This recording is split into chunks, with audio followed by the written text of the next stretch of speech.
Sebuah kebahagiaan tiba-tiba berubah menjadi sebuah hal yang pahit.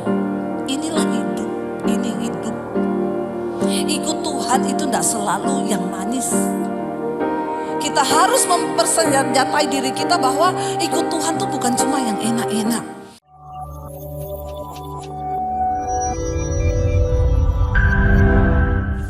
Tuhan, ini bukan hanya sekedar nyanyian yang keluar dari mulut kami, tapi ini kerinduan setiap kami. Ubah hidup kami, pakai hidup kami sesuai dengan rencana Tuhan. Karena kami tahu Tuhan, kesuksesan di dunia ini tidak bisa diukur dari apapun harta, jabatan, kekayaan.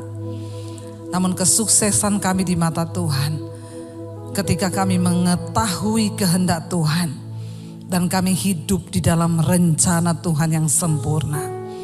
Karena itu setiap kami ada di tempat ini pada sore hari ini, kami rindu kebenaran firman-Mu mengubah cara pandang kami. Kebenaran firman-Mu dapat mengubah hidup kami agar kami semakin mengerti kehendak Tuhan dalam hidup kami. Urapi hamba-Mu yang tidak ada apa-apanya Tuhan.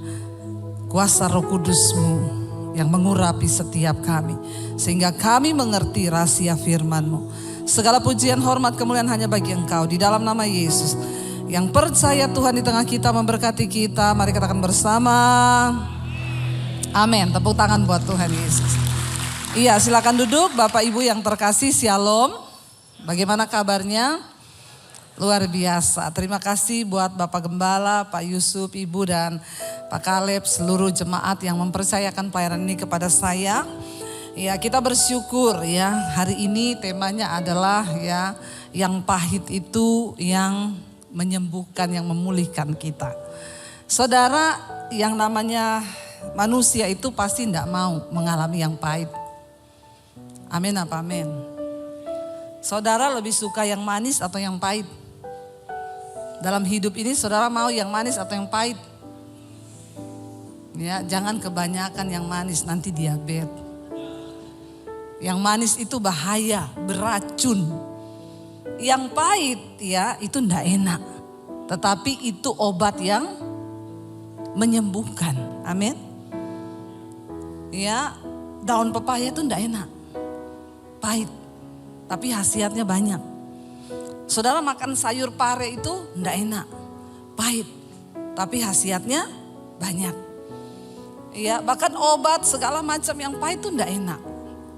Saudara, di hidup ini kita pun sama. Kita mau menikmati hanya yang manis-manis saja. Siapa manusia yang mau pergumulan? Siapa orang yang ingin mengalami masalah di hidupnya? Kita ingin rumah tangga kita beres. Kita ingin pekerjaan kita beres. Kita mau pelayanan kita beres. Dan saya yakin tidak ada satupun dari saudara yang berdoa, Tuhan halangi pekerjaanku Tuhan. Ada yang berdoa begitu? Tuhan batalkan bisnisku Tuhan. Enggak ada orang yang berdoa seperti itu. Kita semua berdoa mengharapkan yang baik yang terjadi di hidup kita. Tapi percayalah saudara, engkau mau atau tidak, seringkali Tuhan akan mengizinkan yang pahit itu datang. Kita enggak pernah minta yang pahit itu datang. Tapi masalahnya kita ini manusia enggak mau diproses. Tapi Tuhan kita, Tuhan yang mencintai proses. Kalau kita nggak sesuai dengan cara kerjanya Tuhan, makanya banyak orang murtad. Banyak orang nggak mau lagi percaya Tuhan. Banyak orang yang imannya kandas di tengah jalan. Kenapa? Karena cara pikirmu, cara pandangmu dengan cara pandangnya Tuhan berbeda. Kita pikir masalah itu malah petaka. Kita pikir masalah itu ndak enak, ndak baik. Tapi percayalah saudara, di dalam Alkitab semua orang yang dipakai Tuhan, mereka diproses. Siapa yang mau dipakai Tuhan, yang mau dimuliakan, angkat tangan. Berarti saudara juga mau siapa yang mau diproses, angkat tangan. Mulai turun, enggak semua lagi. Ya. Orang Kristen hanya mau yang enak. Saudara, ketika Tuhan memberikan mimpi besar kepada Yusuf, Lalu Yusuf menceritakan mimpi itu kepada keluarganya. Apakah keluarganya senang dan mendukung dia? Mereka bilang, wow hebat kau Yusuf. Ya engkau luar biasa dipakai Tuhan. Oh ya ayo kita sama-sama dukung mimpimu. Seperti itu? Enggak. Waktu Yusuf menceritakan mimpinya, pandangannya saudara-saudaranya ngomong apa? Sombong banget. Ya kan? Oh ya, kamu merasa lebih hebat dari kita. Lihat aja kamu. Apa yang terjadi? Mereka mencoba membunuh Yusuf, bukan hanya membunuh mimpinya, tapi mereka mencoba membunuh Yusuf. Tadinya mereka mau masukin dia ke dalam sumur, lalu mereka pikir rugi banget ya kita masukin dia ke dalam sumur, kita gak dapat apa-apa. Jual aja supaya dapat duit. Ya, zaman sekarang bahaya saudara. Sering kali demi keuntungan orang tuh rela mencelakai teman, sahabat, bahkan saudara sendiri. Itu terjadi. Tapi kita lihat bahwa semua pun itu Tuhan izinkan. Untuk menjadikan kita ini dibentuk, diproses menjadi lebih indah. Ketika Yusuf mendapat mimpi dari Tuhan, apakah langsung dia bilang gini, Tuhan oke, saya terima mimpi itu. Mulai sekarang hidupku enak karena aku dapat visi besar dari Tuhan. Begitu? No. Ketika kita mendapat visi besar dari Tuhan, saat itulah bersiaplah engkau untuk diproses. Makanya kalau ada orang Kristen datang sama saya, Bu berat banget yang saya alami sekarang. Saya bilang, wow puji Tuhan. Berarti engkau berharga di mata Tuhan. Makanya Tuhan izinkan kau diproses. Saudara, cara kerjanya Tuhan itu selalu diproses dulu baru dimuliakan. Tapi semua orang Kristen maunya cepat-cepat dimuliakan. Jalan pintas. Tapi Tuhan gak seperti itu.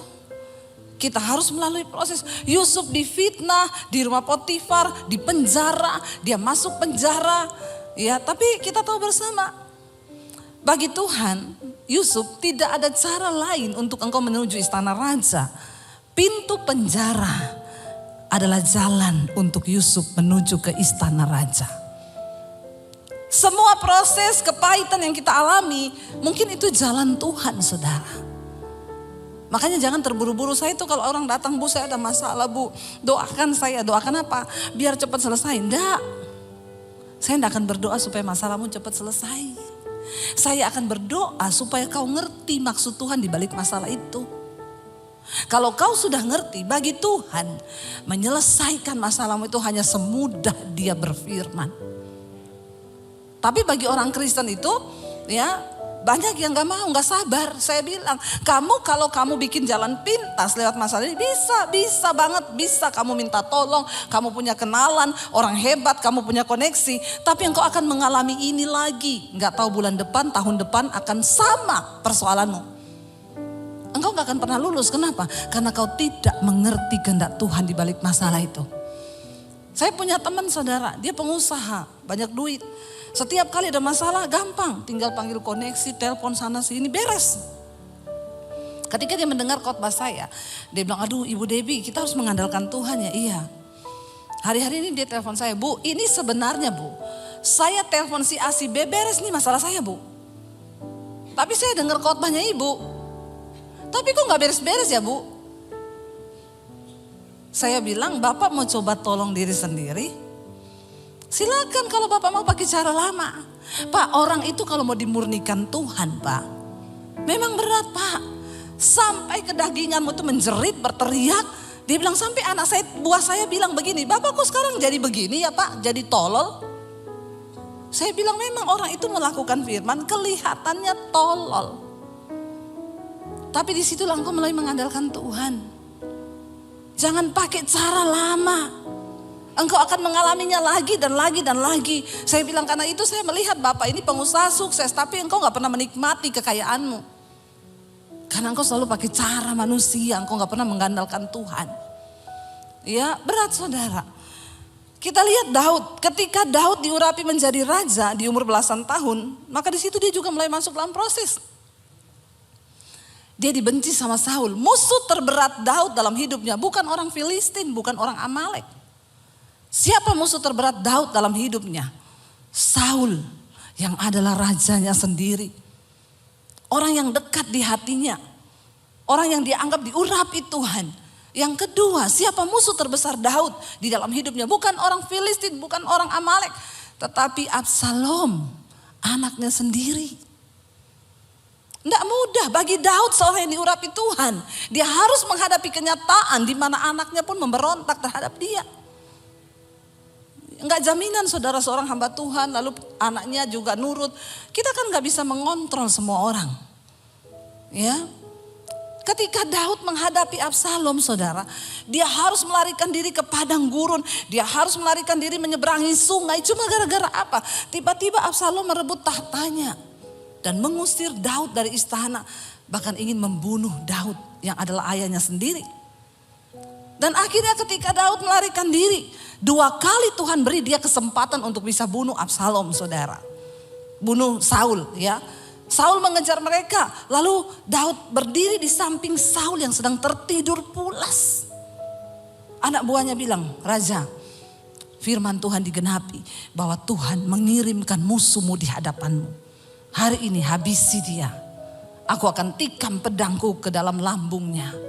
Saul berkata, jangan kau sentuh orang yang diurapi Tuhan. Akhirnya dia potong jubahnya Saul, dia bawa itu sebagai tanda. Ketika besoknya dia berteriak kepada Saul, Saul, aku ada kesempatan untuk mengambil nyawamu. Ini ujung jubahmu. Tapi aku tidak menyentuhmu karena nyawamu berharga di mataku. Tapi Saul tidak kapok saudara. Dia terus mengejar Daud untuk membunuhnya. Enggak main-main penderitaan yang Daud alami. Sampai waktu yang kedua kali pun Saul tertidur. Daud berdiri di sampingnya. Anak buahnya berkata, Tuhan izinkan aku tusukkan tombakku ke lambungnya. 1 kali tusukan saja dia mati. Daud berkata, kalau memang Saul akan mati, maka dia akan mati karena dia menemukan ajalnya. Karena Tuhan yang mengambil nyawanya, tapi bukan tanganku yang mengambil nyawanya. Berat gak bagi Daud? Berat, dia mengalami kepahitan, dia lari meninggalkan semua kenyamanannya. Tapi ketika dia punya kesempatan untuk membunuh, dia seperti orang bodoh saudara. Gak bisa melakukan apa-apa karena ketaatan kepada Tuhan. Kalau hari itu, hari pertama kali mereka dapat membunuh Saul dan Daud menyuruh anak buahnya membunuh, kira-kira selesai gak masalahnya? Selesai hari itu. Daud bisa langsung dilantik menjadi raja. Tapi Daud gak melakukan itu. Sampai akhirnya Alkitab berkata akhirnya Saul berperang melawan orang Filistin. Sementara Daud ada di persembunyian. Pada akhirnya orang Filistin mengalahkan tentara bangsa Israel. Lalu Saul ketakutan dan dia melihat semuanya dibantai mati oleh orang Filistin. Lalu Saul berkata kepada anak buahnya, tikam aku dengan pedangku. Bunuh aku sebelum orang Filistin mengejarku. Karena mereka sangat-sangat bengis orang Filistin itu. Aku tidak mau dipermainkan oleh mereka. Tapi anak buahnya berkata, tidak, aku tidak akan pernah membunuh engkau tuanku raja. Dan apa yang Saul lakukan? Dia tancapkan pedangnya ke tanah. Dia jatuhkan tubuhnya di atas pedangnya sendiri. Saul mati bunuh diri. Tapi bukan Daud yang membunuhnya. Saudara, ketika Daud bebas dari Saul, dia diangkat menjadi raja. Anaknya Absalom memberontak terhadap dia. Absalom mengejar Daud. Bayangkan saudara, musuh terbesar Daud bukan orang Filistin, bukan orang Amalek, tapi orang yang terdekat dengan dia.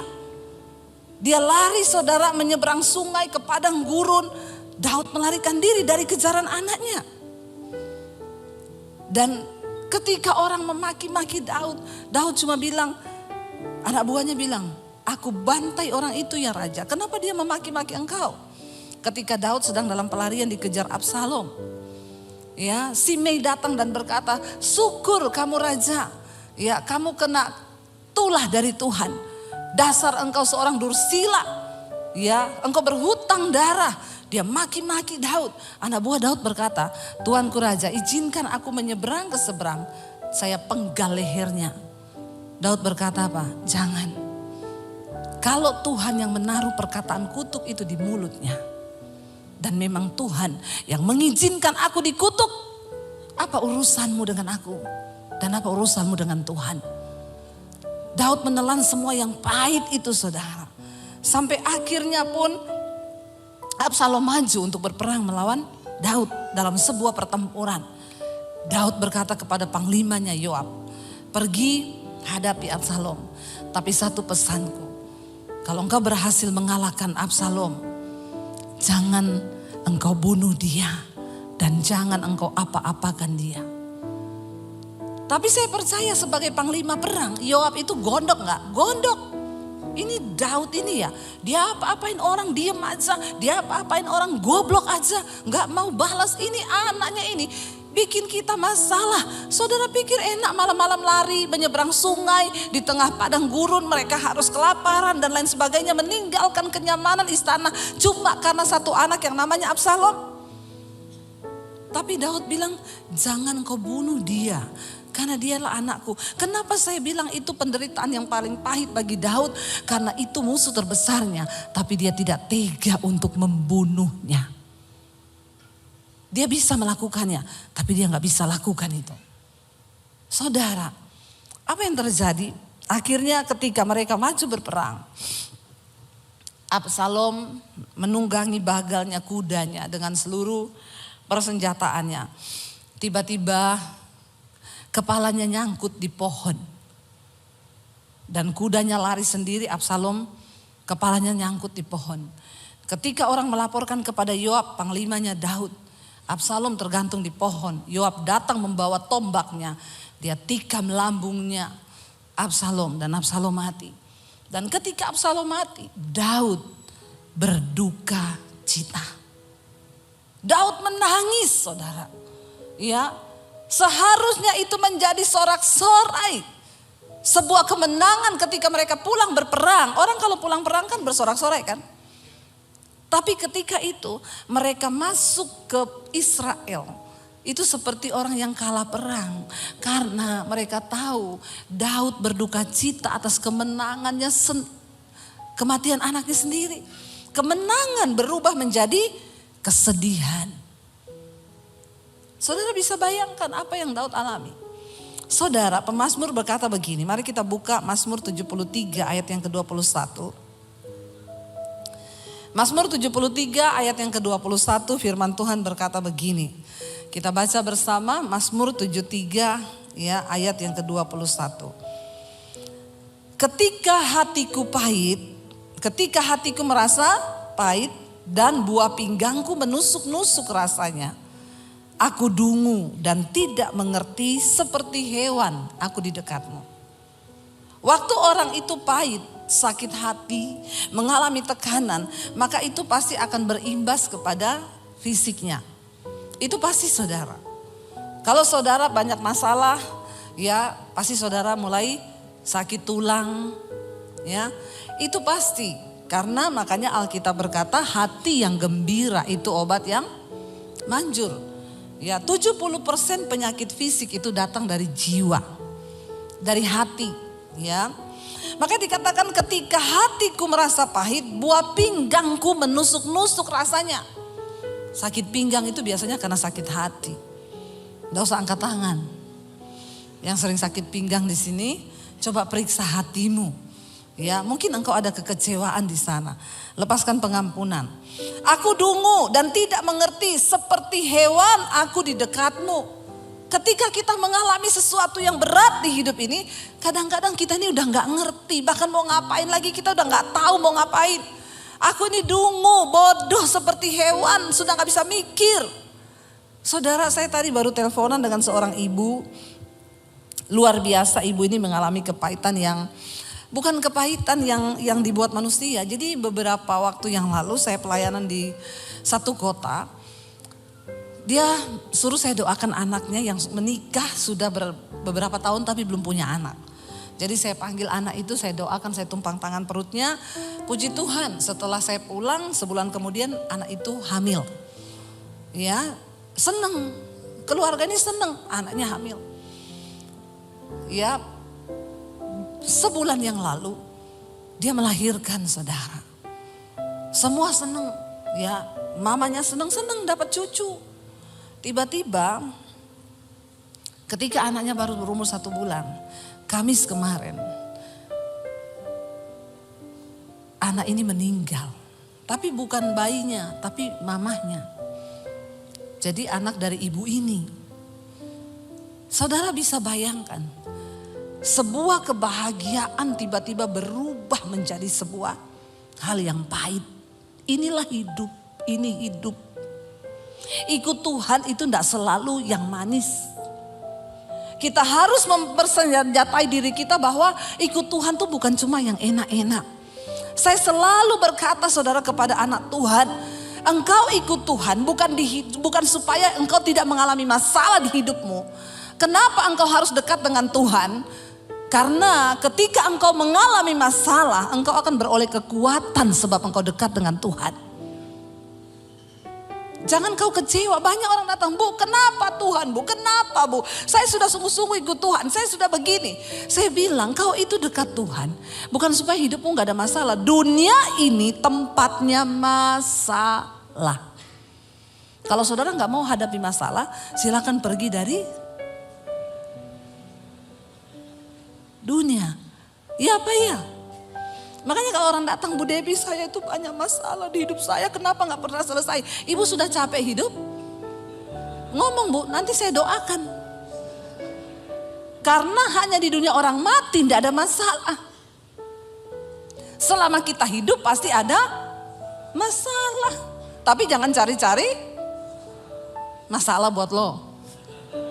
Jangan cari masalah. Karena hidup ini kita lurus-lurus aja banyak masalah. Kemalangan orang benar itu banyak. Orang benar loh, kemalangannya banyak saudara. Makanya jangan suka menghakimi juga. Kalau ada orang dalam masalah itu ada dosa itu pasti ada gini. Enggak, sering kali Tuhan izinkan yang pahit.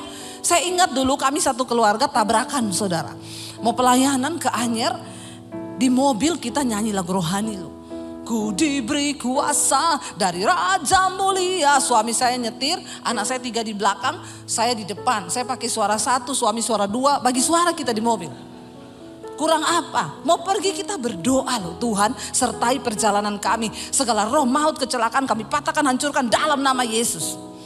Pas kita mau exit tol di Cilegon, itu udah mau keluar. Suami saya bangunin saya, siapin uang tol, waktu itu belum pakai kartu. Saya lagi ambil di tas begini, saya tidur. Anak-anak semua tidur di belakang. Saya lagi ambil duit begini, tiba-tiba saya dengar suami saya bilang, Tuhan Yesus tolong. Saya ini baru mau tanya, maksudnya Tuhan Yesus tolong kenapa? Tiba-tiba saudara, saya merasakan benturan yang keras sekali di mobil kami. Mobil kami terlempar, terbalik ke sebelah. Dan itu makanya makanya kenapa kita ini harus selalu hidup kudus saudara. Kematian itu hanya berjarak 1 detik dari hidup kita. Ngeri. Kita tuh kalau mati begitu saudara, kita ini udah gak sempat bertobat. Waktu mobil ternyata ada bus dari belakang kami. Busnya namanya laju prima. Lajunya bener-bener prima. Kami ini mobil posisi berhenti di jalan tol. Memang jalan tolnya itu menurun dan berbelok begini. Posisi mobil kami itu berhenti mau bayar tol. Dia tanpa rem melaju dari atas dengan kecepatan yang sangat tinggi. Gak sempat ngerem. Jadi suami saya itu banting setir ke kanan. Di depan kami masih ada 3 mobil. Dia hantam mobil kami, pas di pojokannya mobil kami terlempar terbalik ke sebelah. Lalu dia menghantam lagi 2 mobil, tapi yang paling keras itu di mobil kami karena mobil kami yang kena pertama. Saudara, waktu mobil itu terlempar terbalik-balik begitu, saya itu udah gak sadar. Itu kita kalau bikin dosa, lalu mengalami kayak begitu, saudara gak akan sempat ngomong Tuhan ampuni saya selingkuh, Tuhan ampuni saya kepahitan, Tuhan ampuni Tuhan. Gak akan sempet. Saudara, dalam kecepatan sekian detik saya hilang, gak ingat apa-apa. Cuma syok, kaget, Apa ini, udah gak sempat berpikir, tiba-tiba saya buka mata, mobil sudah terbalik, saya kepala di bawah. Airbagnya keluar, asap semua, saya panik saudara. Anak saya semua bangun, "Mam, kenapa ini mam? Kiamat mam, kiamat." Dia pikir kiamat, meteor jatuh. Saudara, benar. Ya saudara bisa tertawa dengan kisah saya, tapi cukup saya yang mengalami saja. Saya bilang sama Tuhan, Tuhan jangan gini juga keles. Saya tahu saya sering khotbah, tapi jangan terus-terusan izinkan saya yang mengalami Tuhan. Ya, cukup saya yang ngalami, saya bisa cerita sama saudara. Makanya memang pengkhotbah itu harus dia ngalami duluan. Amin. Seminggu sebelumnya rumah saya kemasukan maling. Itu kejadian, saudara tahu, hari-hari itu saya ini tiba-tiba sama Tuhan disuruh baca kitab Ayub. Tapi saya nanti aja. Akhirnya minggu itu kami kerampokan rumah kami. Semua barang yang berbau elektronik itu Apple semua hilang. Jadi kita total hampir 100 juta itu hilang. Dan gak enak banget saudara, kayaknya saya mau bersaksi itu ya enggak enak gitu loh. Kadang kan kita lebih enak tuh kalau bersaksi, saudara, rumah saya dimasukin maling. Lalu saya bangun pagi-pagi, tidak ada barang yang hilang dan malingnya tergantung di pagar. Kalau saya bersaksi itu kan saudara tepuk tangan dong. Ini aja udah ada yang mau tepuk tangan nih. Kayaknya kan wah banget gitu ya, malingnya kesangkut di pagar, barangnya gak ada yang hilang. Itu bener-bener Kristen itu. Ya Pak ya. Tapi saya mau bersaksi maling masuk dan kami gak ada yang terbangun dan barang-barang hilang. Hampir 100 juta, laptop, handphone berapa biji saudara. Dan saya waktu itu bangun, saya bilang ini, Tuhan, ini kan rumah tetangga saya kayaknya yang lebih benar deh dari mereka hidup saya. Tapi kok bukan rumah mereka yang dimasukin? Kenapa rumah saya? Dan rasanya di gereja itu enggak elegan kita bersaksi begini, pendeta kok kerampokan. Nanti jemaat bilang apa? Hello, please deh. Lalu saya hari itu di Tuhan bilang baca kitab Ayub. Saya gini, baru kemalingan gitu udah suruh baca kitab Ayub. Alay lebay. Saya nggak baca. Seminggu kemudian tuh kita pelayanan saudara. Ya, kita pelayanan, udah doa, udah apa, kejadian itu. Jadi saya tuh berpikir, kalau ini sih sudah hampir nyawa ya, itu mobil hancur 80%. Kalau saudara lihat itu fotonya dari depan sampai belakang, dan mobil kami itu kan pendek, waktu itu Honda Freed, itu sejajar sama mobil bus punya ban kan, saudara tahu bus yang besar itu, mobil saya sama bannya itu sama tinggi. Jadi kita benar-benar di bannya. Dia hantam, mobil saya hancur 80%. Tapi saya nggak tahu bagaimana ceritanya. Anak saya itu duduk melintang di belakang. Yang kecil. Waktu posisi kejadian itu anak saya itu sudah di pangkuan saya di depan. Kami satu keluarga tidak ada yang luka satupun. Nggak ada, ini tepuk tangan nih. Tadi waktu kemalingan nggak ada yang tepuk tangan. Ya, itu kami nggak ada luka saudara. Cuma ketika saya itu bilang, aduh Tuhan ya, kayaknya ini sudah hampir nyawa ini ya, sampai polisinya datang, saya dan anak-anak harus dibawa ke rumah sakit terdekat, walaupun nggak ada darah, nggak ada apa, tapi kami harus diperiksa. Jadi suami saya tinggal di mobil. Waktu suami saya tinggal, polisinya datang, dia bilang gini, waduh Pak, mobilnya hancur ya Pak, tapi untung loh Bapak cuma sendiri. Ini tadi Pak, kalau ada yang ikut, pasti yang duduk di bangku kedua udah pasti meninggal Pak. Suami saya bilang, kami berlima Pak. Astagfirullah. Terus suami saya dipegang punggungnya sama polisi. Terus mana sekarang? Istri saya, anak saya 3 Pak. Polisinya elus-elus suami saya, ikhtifar ya Pak ya. Ikhtifar, namanya musibah itu kita tidak ada yang tahu ya Pak. Terus gimana Pak keadaan istri sama anaknya? Suami saya bilang, puji Tuhan gak ada yang luka, gak ada yang apa. Alhamdulillah, Masya Allah. Subhanallah. Suami saya bilang haleluya Pak. Saudara, akhirnya saya pulang saudara. Saudara boleh tepuk tangan. Tapi di hati saya nih, saya pahit saudara sama Tuhan. Saya bilang Tuhan, kenapa bertubi-tubi Tuhan? Apalagi ketika ada orang-orang dekat itu WA, SMS, Bu, saya dengar ibu kecelakaan ya, iya. Introspeksi diri. Itu kata-kata memang memotivator untuk orang semakin kepahitan. Orang lagi ada musibah, ndak usah kau tulis introspeksi diri, ndak usah. Dia pasti sudah, tanpa kau suruh, ndak usah. Kau ndak perlu berkata kalau hanya melukai.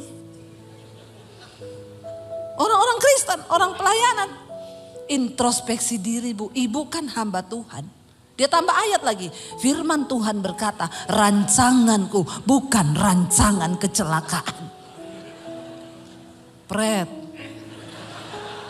kau ndak ngalami kau. Saya hanya bisa menelan ludah dan berkata, terima kasih Bu, amin. Saya tuh mencoba introspeksi diri ketika kami mengatakan, Tuhan saya tuh salah apa Tuhan? Kalau saya selingkuh, enak saya langsung tahu, nih pasti karena saya selingkuh Tuhan marah toh. Atau saya lagi kepahitan, lalu mengalami gitu, ini pasti karena saya kepahitan nih Tuhan tegur. Langsung bertobat. Masalahnya saya cari-cari, saya gak ketemu salah saya. Stres enggak saudara? Saya pahit sama Tuhan. Kenapa engkau permalukan aku Tuhan? Aku nih hamba-Mu loh. Seolah-olah engkau meninggalkan saya. Iblis bilang, di mana Tuhanmu? Sekarang kau dicerca semua orang. Bertubi-tubi saudara yang datang. Lalu akhirnya puji Tuhan ya kami nggak mengalami apapun. Kami akhirnya berdoa, saya telan sendiri ya. Ketika kami mengalami itu juga banyak yang menjauh, dipikir kita ini orang kena kutuk. Bertubi-tubi. Lalu puji Tuhan ya setelah beberapa waktu Tuhan gantiin mobil kita dari yang Honda Freed dikasih Innova yang terbaru saat itu. Nggak usah tepuk tangan. Nggak usah. Ya. Dikasih Innova yang terbaru. Itu orang yang introspeksi diri tadi yang ngomong begitu. Dia ngomong gini, dia WA saya, Bu, saya dengar ya ibu mobilnya diganti yang lebih bagus dari yang dulu ya. Ternyata ibu tabrakan tuh karena Tuhan mau ganti mobil ibu ya. Jadi saya bilang gini, ibu mau mobilnya diganti, Mercy. Mau Bu, saya doakan masuk di bawah kontainer. Kadang-kadang orang Kristen tuh otaknya picik. Ya picik kau. Semua hanya diukur dari berkat Tuhan. Semua hanya diukur dari sesuatu yang manis. Ada begitu banyak hal yang saya dapatkan saudara. Waktu saya baca kitab Ayub itu. Akhirnya saya baca itu Ayub. Saya baru tahu Tuhan apa yang saya alami ini gak ada apa-apanya dengan apa yang Ayub alami. Saya nangis waktu itu sama Tuhan. Dan saya harus merasakan itu semua. Saudara, tadi pemazmur itu berkata, dia bilang begini, aku ini dungu seperti hewan aku di dekatmu. Tetapi ayat 23 berkata, kita baca bersama apa ayat 23 bilang, tetapi aku tetap di dekatmu, engkau memegang tangan kananku. Ayat 24 berkata, dan nasihatmu, engkau menuntun aku dengan nasihatmu, engkau menuntun aku dan kemudian engkau mengangkat aku ke dalam kemuliaan. Walaupun pahit hari ini engkau alami, pastikan engkau tetap berada dekat dengan Tuhan. Sekalipun kau gak ngerti, aku dungu Tuhan, aku gak ngerti. Saya tadi teleponan dengan ibu yang anaknya itu meninggal. Dia nangis, saya bilang, ibu saya turut bersimpati. Tapi Bu, jangan pernah berkata Tuhan tidak baik. Dia bilang, iya Bu Debbie, saya tidak menyadari, saya nggak nyangka terjadi seperti ini. Ibu, Tuhan baik. Iya Bu, Tuhan baik Bu. Saya banyak introspeksi diri saya Bu, saya harus lagi lebih mendekat kepada Tuhan. Banyak hal yang saya bertobat dalam hidup ini. Wow. Puji Tuhan, itu yang membuat hati saya senang karena dia nggak jauh, tidak lari menjauh. Saudara, mari kita lihat bersama, kita cepat saja Yesaya 38. Ketika Hizkia divonis mati sama Tuhan, dia sakit. Dia berkata begini saudara, Yesaya 38 ayat 15. Apakah yang akan kukatakan dan kuucapkan kepada Tuhan? Bukankah dia yang telah melakukannya? Aku sama sekali tidak dapat tidur karena pahit pedihnya perasaanku. Orang itu kalau pahit pedih memang susah tidur saudara. Iya enggak? Saudara ngalami enggak yang susah-susah tidur hari-hari ini? Banyak pikiran. Ya, banyak pergumulan memang tidak bisa dipungkiri. Apalagi divonis mati. Ya, kita sakit kepala aja nggak bisa tidur. Aduh, jangan-jangan ini saya ada tumor di kepala. Aduh, jangan-jangan ini udah nggak bisa tidur tuh. Ya, itu pasti. Pahit pedih perasaanku, aku nggak bisa tidur, dia bilang.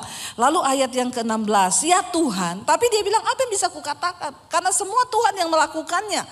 Tapi ayat 16 dia bilang, ya Tuhan, karena inilah hatiku mengharapkan Engkau, tenangkanlah rohku, buatlah aku sehat, buatlah aku sembuh. Minta kepada Tuhan supaya dia tenangkan rohmu. Sepahit apapun keadaan yang bergejolak di luar engkau, kalau di dalammu itu tenang, maka engkau tidak akan terpengaruh dengan apa yang ada di luar. Dan ayat 17 di sana bagus dia tulis, kita baca bersama 1, 2, 3. Sesungguhnya penderitaan yang pahit menjadi keselamatan bagiku. Engkaulah yang mencegah jiwaku dari lubang kebinasaan. Sebab engkau telah melemparkan segala dosaku jauh dari hadapanmu. Ternyata penderitaan yang pahit itu dapat apa? Menyelamatkan jiwa kita. Makanya jangan selalu benci kepada proses yang Tuhan kerjakan. Banyak orang yang akhirnya sekarang berkata gini, saya bersyukur Bu, untung saya diproses. Kalau nggak diproses, maka saya tidak akan melihat kemuliaan Tuhan. Kalau saya nggak diproses, saya tidak pernah tahu rencana Tuhan. Saudara, di hidup ini kita akan mengalami banyak hal yang bahkan kita nggak terbayang. Siapa yang terbayang saudara? Ibu tadi lagi seneng punya cucu, baru lahir. 1 bulan cucunya, anaknya meninggal. Siapa yang tahu itu akan terjadi? Tapi inilah hidup. Saudara mau atau tidak, seringkali yang pahit itu Tuhan izinkan. Tapi kenapa kita harus selalu dekat dengan Tuhan? Bukan supaya kita tidak mengalami yang pahit, supaya kita beroleh kekuatan ketika Tuhan izinkan proses itu datang. Mari kita bangkit berdiri bersama. Kita mau bilang sama Tuhan, Tuhan seringkali jalan hidup ini tidak terselami. Tapi kami butuh penyertaan Tuhan dalam hidup ini. Supaya yang pahit itu di dalam penyertaan Tuhan menjadi sesuatu yang menyembuhkan jiwa kami. Tolong kami tetap taat Tuhan di dalam segala perkara. Kita mau bilang di hadapan Tuhan, penyertaan-Mu sempurna Tuhan. Bahkan rancangan-Mu itu penuh damai di hidup kami. Terima kasih Yesus. Terima kasih Tuhan, ini hidup kami Bapa. Penyertaan-Mu sempurna, rancangan-Mu penuh damai, aman dan sejahtera, walau di tengah badai, ingin ku selalu bersama, rasakan keindahan.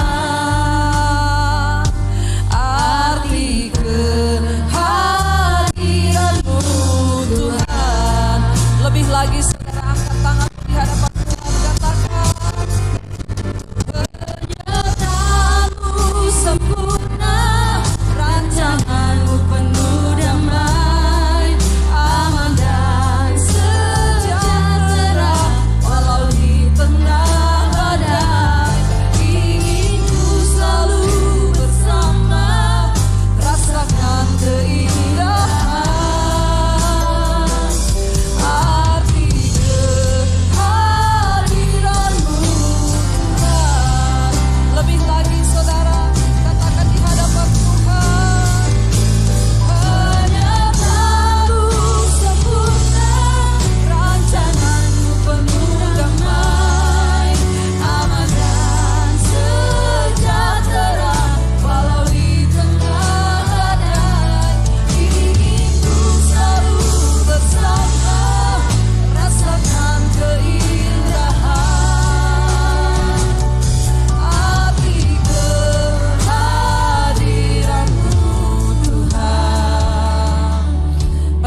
menyapa dalam hadirat Tuhan. Mungkin hari ini engkau sedang mengalami sesuatu yang bahkan engkau tidak mengerti. Mungkin engkau berkata, Tuhan, engkau tahu perasaanku hari ini, betapa bergejolak, pahit hidupku Tuhan. Saudara, yang pahit itu dapat menyelamatkan jiwamu. Tanya pada Tuhan hari ini, apa maksudmu Tuhan di balik setiap proses yang kami alami? Apa rencanamu Tuhan di balik semua penderitaan ini? Ajar kami untuk mengerti kehendak Tuhan. Ajar kami, karena kami tahu di setiap proses dan masalah di hidup kami, Tuhan sedang turut bekerja mendatangkan kebaikan atas hidup kami. Agar kami dapat menggenapi semua rencana Tuhan atas hidup kami. Kami bawa hidup kami hari ini Tuhan. Kami mohon penyertaan Tuhan di dalam setiap keadaan di hidup kami. Penyertaan-Mu itu sempurna bagi kami. Angkat tangan-Mu, katakan, penyertaan-Mu sempurna. Rencana-Mu penuh damai, aman dan sejahtera melalui tengah. Saudara, terima kasih sudah menyaksikan channel saya, dan saya berharap semua khotbah-khotbah saya menjadi berkat. Jangan lupa subscribe channel hanya di Debbie Basjir TV. Ya, bukan yang lain. Catat Debbie Basjir TV. Hanya di Debbie Basjir TV. Jangan lupa like, subscribe, dan bagikan ini kepada teman saudara agar semakin banyak orang diberkati. Tuhan memberkati.